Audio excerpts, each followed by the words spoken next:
In this episode, we tell you how, as you're looking for your first real estate deal, that you're going to wholesale and make a $25,000 spread without using your own money by getting it under contract and passing it off to an investor. That if you find a vacant piece of land, we're going to hear how Jaren Barnes bought something for $17,000, sold it for $50,000 the very next day, and how to have and find an agent that can help you value that land so that you're buying something at a discount that you can make that type of money from, and why most people don't even do this. There's less competition. So if you find a vacant piece of land, learn what to do with it. If you've gotten any value from this podcast, please take a moment before we start the episode and subscribe and leave us a review. This helps us make more content for you on your path to financial freedom. Thanks, and you're going to love this episode with Jaren Barnes.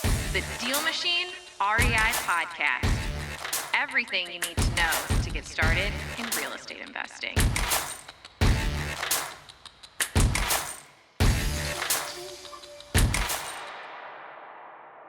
Jaren, thank you so much for being on the podcast. Can you tell us in like 60 seconds who you are, what you do, and what you're about?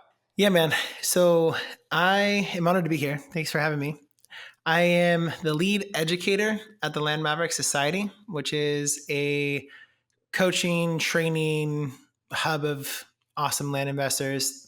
A lot of people are getting from no deal to their first deal. I kind of specialize in that. And I do things a lot differently in that I actually give my personal cell phone number out to all of our members, and I work leads with them. So I actually call seller leads on the phone saying I'm their acquisition manager and walk them through every aspect of the land business. I also run a company called Virtual Outsource, which is a virtual staffing, not staffing agency, but a kind of an outsource staffing solution for land investors. So where you can kind of think of us like a Pat Live that can do much more than just phone intake. We can do texting, admin, list scrubbing, a bunch of stuff. And it's all outsourced. So we Gotcha. Do you also invest in land yourself? Yeah. So I own a company called I Buy Land, and we're doing the best we've ever done. We're probably set for high six figures this year. If not, we might cross the threshold and, get to that $1 million. So yeah, things are going really well right now. Gotcha. Dude, that's amazing. Yeah. And you actually, how do you find these land deals? How do you find land? So direct mail is number one. There's other methodology, like kind of the more sophisticated land investors will also do some texting. On the fringes, some people in the land space are doing some cold calling. Pretty much what happens first is you wholesalers kind of trailblaze, and then we follow in suit. With the marketing techniques. Okay. Yeah. So, I mean, most people listening to this podcast, they're wholesaling. They're looking for rundown properties. So what if they see a vacant piece of land? What would you do? So it's a very similar process to wholesaling houses. So if we saw, if they were driving for dollars using the DealMachine app, you would send them a letter and somebody would call back. You would run comps, make an offer. There are some people who do some assignments and double closes to developers and stuff, but the biggest difference is that our end buyer is normally a retail buyer. And in my model, I always sell through a land specialized real estate agent. So we always take title to the properties that we buy, but we take title and then turn around and resell it. Gotcha. Okay. So how do you know when you're looking at land? Let's say you send them a postcard and they do want to sell it, just like a wholesaler would, right? Let's say they call back on that postcard. Well, how do you know how much you should buy that property for? Yeah, so running comps can be pretty nuanced in land. That's one of the main reasons why in my model, I recommend using a local land specialized real estate agent. And there's a big difference between a local land specialized agent versus a regular realtor who just does houses. But if you can get really good at finding these agents, they really help you figure out comps and due diligence. I mean, obviously about 70% of the time through online resources like Zillow and different data service providers, I'm able to come up with an offer. But 30% of the time comps are just inconclusive because land is a little bit all over the place. It's kind of like the Wild Wild West. Gotcha. Well, okay. You threw me a curveball there because when we're wholesaling real estate, we're not using realtors. We're actually making offers on discounted properties ourselves, not using an agent. So when you clarify, we're making offers ourselves, but the agent helps us determine what market value is so that we can figure out what our offer amount is. What's in it for them? Why would they do that for free if they're not making part of the sale when you're buying? Because when we sell, we exclusively sell through them. So they get a listing on the other side. Can you wholesale land or do you actually have to always close on it? wholesaling, if it depends on what you mean. If you're meaning assignments or double closings, then yeah, you can, but that not through an agent. You would just turn that to like a developer or like a Okay. timber company in some circumstances. But Gotcha. more often than not, we're taking title to the property, closing on it, and then turning around and reselling it. Similar to the way that simple Okay. wholesaling based in Indianapolis. That's how they do it. Right. You actually, we met when you worked at Simple Wholesaling. Yeah. So let's talk about that in a second. But I just wanted to finish the thought on land. Why do you guys actually take the property down? Why do you buy it yourself? And where do you get the money? Yeah, so we actually fund all of our members' deals up to $250,000 per acquisition. We have in-house funds. We have a fund manager named Andrew Haney. He's also the co-host of my podcast, at Land Maverick podcast, what have you. So the reason why is because, one, we're so dependent on using land specialized agents to figure out comps and help us with due diligence. They do a lot of work for us on the front. I've literally had agents go out and stake property for like percolation tests and stuff. So like in North Carolina, I had an agent literally go and flag a mock site plan for county reps so that we could like kiss the ring and go through the process of getting a proper perk test done. And what is a perk test? A perk test is a percolation test. So if you have a property that is not on city sewer, you need to see if the soil is porous enough to support a septic system.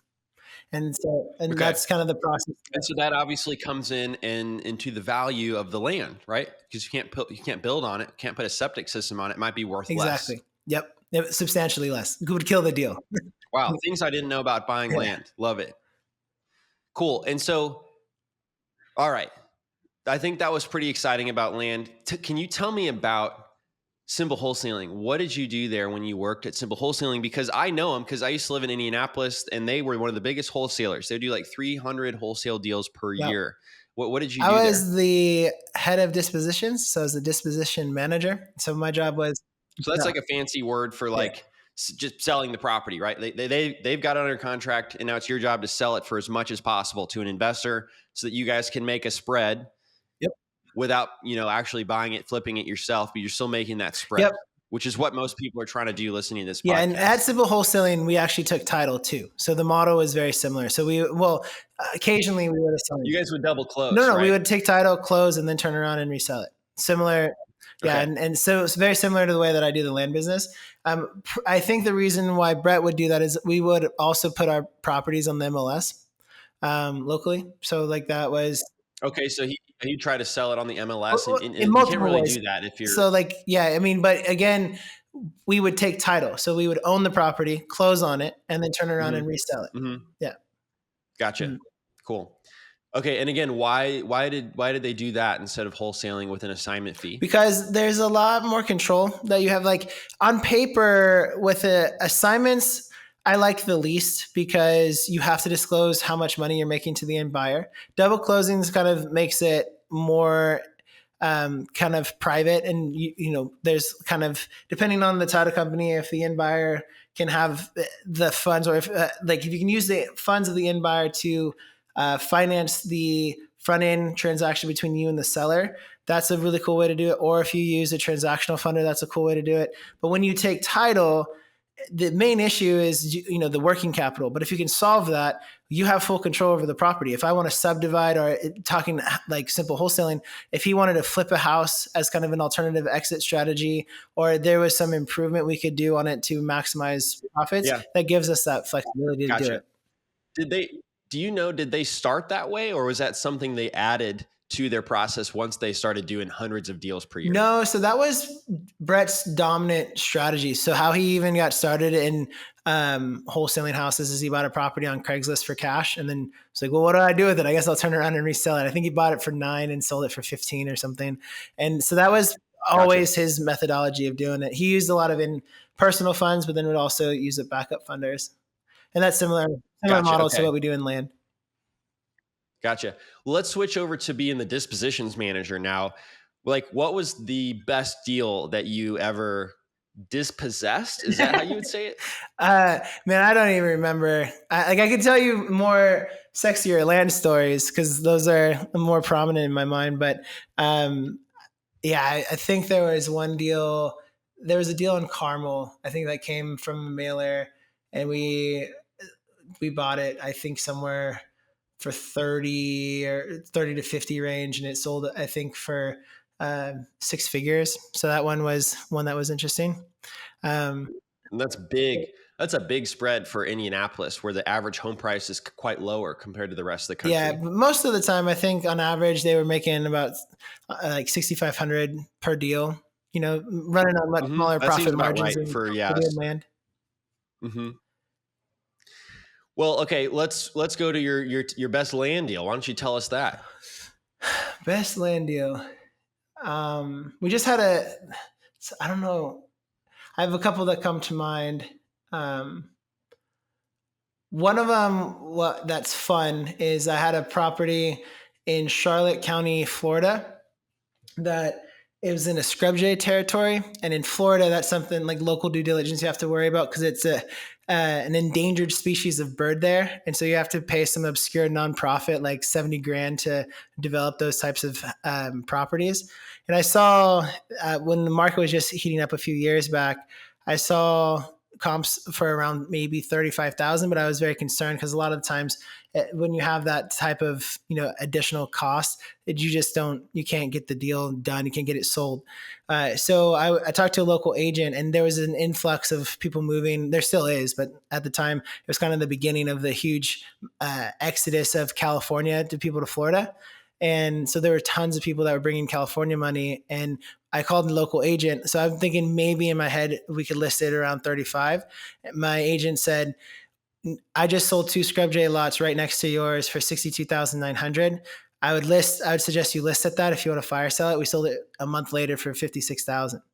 And I bought it for 17,500. Oh my gosh. What a great spread. Yeah. And then there was, why do you have another one too? There was a lady that I kind of educated through Land Maverick Society. There's a lady team out of Israel. There's 2 partners. They just got it on 2,000 units of mail. They got a property for 130,000. And then listed it at 260, and it's already sold. Cash in the bank. They sold it, I believe, for around 230. So that was very big spread as well. If I had to guess, you do land because most people don't know what to do with it, and there's way more opportunity and less competition. Is that right? Is that accurate? Yeah. I'm a big 80-20 guy. So yeah. What is 80-20? What do you mean by that? So the 80-20 principle, in summary, is like this proven principle that 80% of your output comes from 20% of your input. So you could say it like effort and results too. So like 80% of your results come from only 20% of your effort. And that's a universal law. I thought it was kind of a cute, like nominally interesting principle until I read a book by a guy named Perry Marshall, 80-20 Sales and Marketing. Completely changed my life. That thing is literally built in the fabric of the universe. So the reason why life isn't fair is because it's 80-20. And if you're aware of it, then you can capitalize and benefit from it. Gotcha. Yeah, that's so cool. Are there any other aspects in life besides the fact that you noticed land is something a lot of people aren't doing that you can make quite a bit of money at? Is there any other place in your life that you feel like that applies? The 80-20 principle? Uh-huh. Yeah. So everywhere, in every aspect. I guess like if you talk about, I'm trying to think through what would be like a very clear example, but it's literally in everything.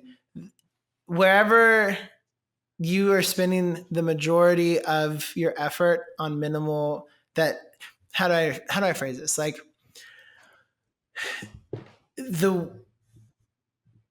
what it means to live a lifestyle of being 80-20 is you're able to you develop a muscle of quickly identifying key points of leverage in every aspect of your life.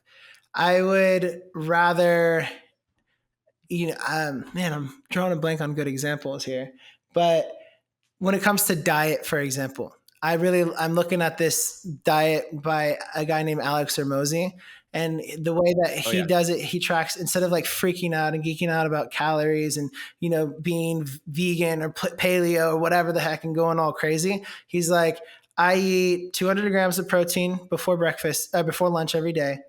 And then I eat whatever I want. And he eats ice cream every single night. So he's not counting calories and freaking out. He's just doing the core thing that moves the needle the most for him to have the physique that he does. And in whether we talk about marketing, the reason why I do neutral letters as opposed to, blind offers or other things is because it gives me, like I use color, for example, as opposed to 99% of land investors just use like black and white letters. Like little tweaks that you can do are really what give you the most amount of leverage in life. Music is the same. You could look at here's a good example of how I use it in life. Whenever I go to a restaurant, I will, instead of trying to figure out what I want to eat, I won't waste the brain power. I'll just say to the waitress, what's the most popular thing on the menu? And then I'm going to go with that because most likely based on 80-20, it's going to be the best thing on the menu. Please open up your podcast app right now and leave us a review and let us know what you thought of this episode. It means so much because the reviews help us get in front of more people. And the more people we can get in front of, the more we can help them achieve financial freedom. And we also get more energy to put more content out like this to help you. So by leaving us a review, it will give you more content to come to help you along on your journey. Thank you so much. Interesting. Yeah. I mean, I've heard it actually, the classical example is like 80% of the wealth is held by 20% of the people. And so if you figure out, basically you do a bunch of stuff every day that's probably not making you money, right? And you figured out, well, 80% of the stuff that does make me money comes from 20% of my actions. Once you figure that out, if you can cut away the other 80% and just focus on the 20 that makes you money, it'll free up a lot of your time. Well, and a real practical version of that, what everybody who is a wholesaler should be optimizing for, same thing for land investors, is offer amounts. Like not offer amounts, but how many offers have you made? If you, from a KPI standpoint, if that's all you obsess over, the more offers you make, ultimately, the more deals you're going to have. So do whatever you can to make more offers, and that's going to move the needle. Talk to me about how many offers do you make per week? Oh, my wife runs a lot of the trenches. So I'm going to be shooting from the hip here. But we are probably seeing 5 purchase agreements a week or so, somewhere around there. Great. We're probably to be able to like send out those offers. I would imagine she's probably sending at least 15 to 20 offers a day. So she's sending 15 to 20 per day and she's getting 5 per week accepted? Yeah, roughly. I mean, again, I'm shooting from the hips here and it might be off here or there, but we send out a lot of text and we send out a lot of mail. And so for land compared to houses is a joke. Like our average in most states to get a deal is like one deal for every 3,500 units of mail. So it's like way. Wait, hold on. What, you get one deal for every 3,500 units that you mail? Is that what you said? Yeah, in land. In most states. Yeah. Gotcha. Yeah. So that a beginner typically will tell me if they're going to quit, they're like, hey, this doesn't work in my market. But then I ask how many properties they've added to their DealMachine account and it's like 20 and they haven't heard back. And so they think it doesn't work because nobody's actually contacted them back. And so if that's a piece of advice I would give somebody who's brand new, it's like you have to know what your KPIs are. What is somebody in your market doing that is successful? If they're sending 3,500 pieces of mail to 3,500 units, then you need to do that also before you declare that this doesn't work in your market. And so I think that's really fascinating. Where are you finding those 3,500 units? Are you just taking a list of vacant land in certain areas? Exactly. PropStream, PropStream, DataTree, or our preferred data service provider is kind of wrapped up in our mail processor. Supercharge offers. Yeah. They're incredible. Yeah. And they can do stuff for household sellers. What are you using to filter by? So I like to target senior owners and pre-probate property. Senior owners and coupled with out of state can be a pretty strong bang for your buck, again, 80-20. But sometimes depending on if it's a new market or if it's a market I know really well, I might just do a wide range and just see what sticks and then double down on what gets results. And also obviously nothing built on it. Right. So you could do that in DealMachine as well. If somebody has DealMachine listening to this, you can use List Builder to filter pre-probate and also, the geography that you want to look at, vacant land And what was the final thing that you said? Senior owners, pre-probate. Senior owner. Yeah, senior owners are Yeah. like huge for us. So that's amazing. Why do you think that is? So I think it might be a couple things. Senior owners, at least in regards to land, are in a position where they're not able to use the land anymore, and they're stuck paying property taxes on a property that they would love to use, but they're not that attached to. And so that's a big source for deals.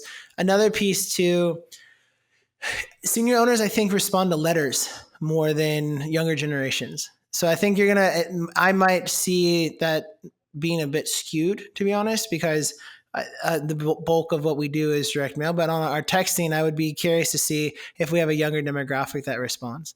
But pretty much across the board, like, we have this perfect storm right now for the land business where we have a housing crisis in the nation, and we have a bunch of people moving from certain states to other states. And yet at the same time, baby boomers are retiring. And so they have a bunch of property that they thought they might build on someday or that they use recreationally, but they got to get rid of it because now that they're older in age, they might be ill of health or unable to use it for one reason or another. Gotcha.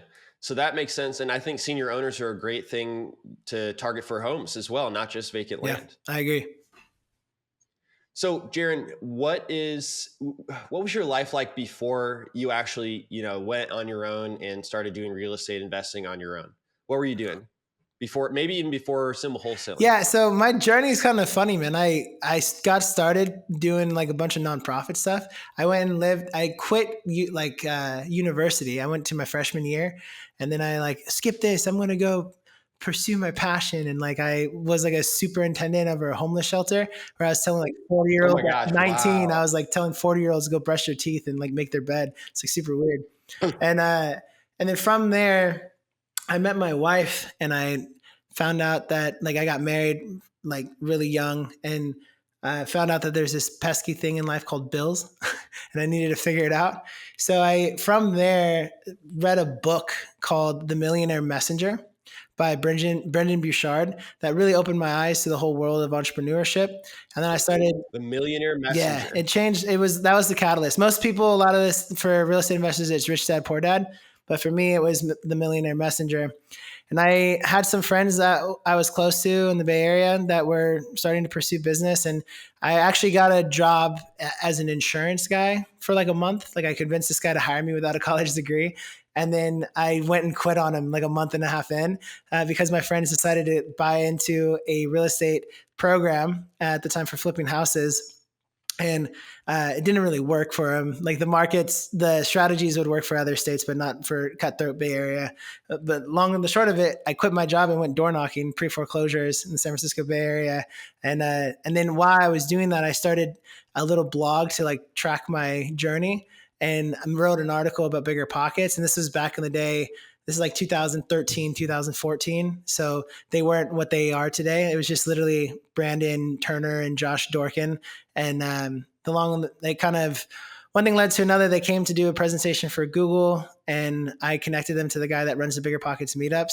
Ended up getting hired by Bigger Pockets for a 4-month period. It was a temporary fill-in until they started building their team in Denver. But for a nano minute, on a daily basis, I was talking to Brandon and hanging out with the Bigger Pockets guys.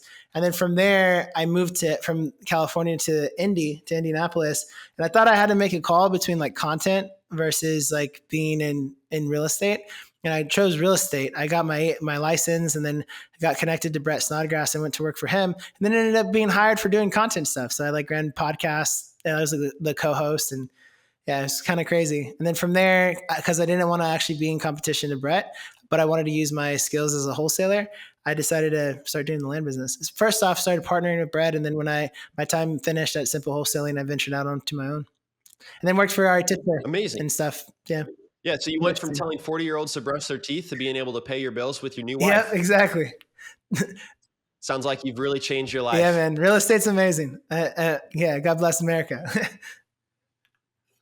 So to wrap things up, what would be your tip for somebody who's looking to get their first deal, that's looking to actually improve their life, maybe be able to pay some bills that they need to pay through real estate investing? I think the biggest thing is you need to eliminate the noise. There's a lot of distraction and a lot of things that will make you feel like you're actually being productive towards your goal when you're not. Listening through a course or reading articles online might feel productive, but it's not. What's productive is sending out mail, buying DealMachine, subscribing, and then like getting in the car and driving for dollars. Like, it's taking the action that will actually lead to the result. Going back to 80-20, that's what it looks like. So for example, I always tell the people I work with, the 3 core skill sets of a land investor boil down to just these 3 things. We're experts at running comps and due diligence. We're experts on talking to motivated sellers on the phone and making offers.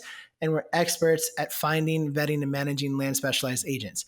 For an 8-hour workday, those are the 3 things that we should be doing over and over and over and over again.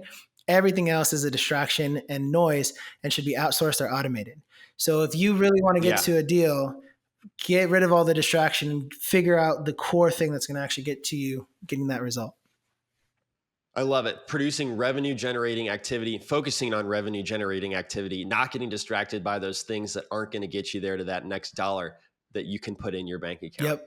100%. Great advice.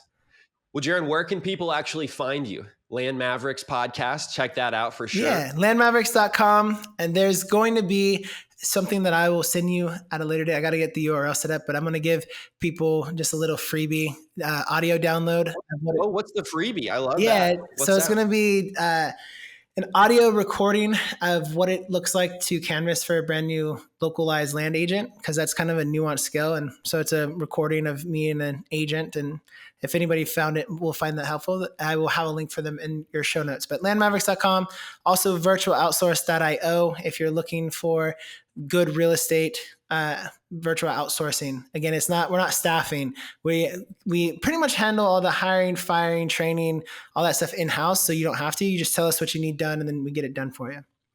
So amazing. Thank you so much, Jaren. I really appreciate having you on. Yeah, man. It was an honor and a privilege, sir. Thanks for listening to the DealMachine Real Estate Investing Podcast. Please leave us a review and follow along wherever you're listening to your podcast.